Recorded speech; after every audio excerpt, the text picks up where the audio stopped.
Hi hello నమస్తే welcome to Telugu one. This is Diveshri. ప్రస్తుతం తెలుగు రాష్ట్రాల్లో ఏ ఇద్దరు కలిసినా ఒకటే చర్చ, నీకు కల్కి టికెట్ దొరికిందా అని. ఒకవేళ దొరికిందని చెప్తే మాత్రం నువ్వు తర్వాత చూద్దువు కదా, నాకు ఇవ్వమని ఒకటే గొడవ.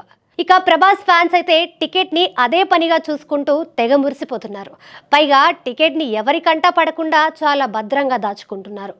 ఇది అక్షరాల నిజం. ఎందుకంటే అక్కడుంది ప్రభాస్ అండ్ ప్రభాస్ ఫ్యాన్స్.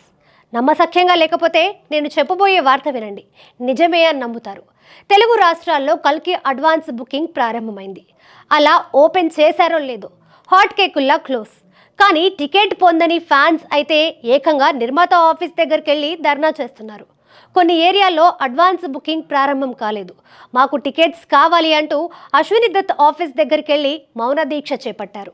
దీంతో నిర్మాణ బృందం ఒక్కసారిగా షాక్కి గురైంది. ఇప్పుడు ఈ విషయం సోషల్ మీడియాలో వైరల్ అవుతుండడంతో చాలామంది ఆహా ఎన్ని రోజులు అవుతుంది ఇలాంటి వార్తలు చూసి, ఇది కదా తెలుగు సినిమా సత్తా అంటూ కమెంట్స్ చేస్తున్నారు.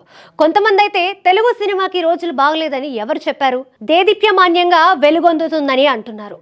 ఏది ఏవైనా కల్కి టికెట్ దొరికినోళ్ళు లక్కీ పర్సన్స్ అనే మాట తెలుగు రాష్ట్రాల్లో చక్కర్లు కొడుతుంది.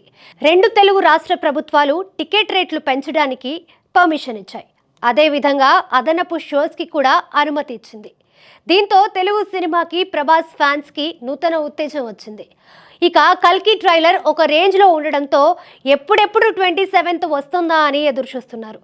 ప్రభాస్, అమితాబ్, కమల్, దీపికా పదుకొనే స్క్రీన్ ప్రెజెంటేషన్ ఎలా ఉండబోతుంది అనే క్యూరియాసిటీ రోజు రోజుకి రెట్టింపు అవుతుంది. భారతీయ ఇతిహాసాల్లోని మరణం లేని వారి గురించి దర్శకుడు నాగ్ అశ్విన్ కల్కి ద్వారా చెప్పబోతున్నాడు.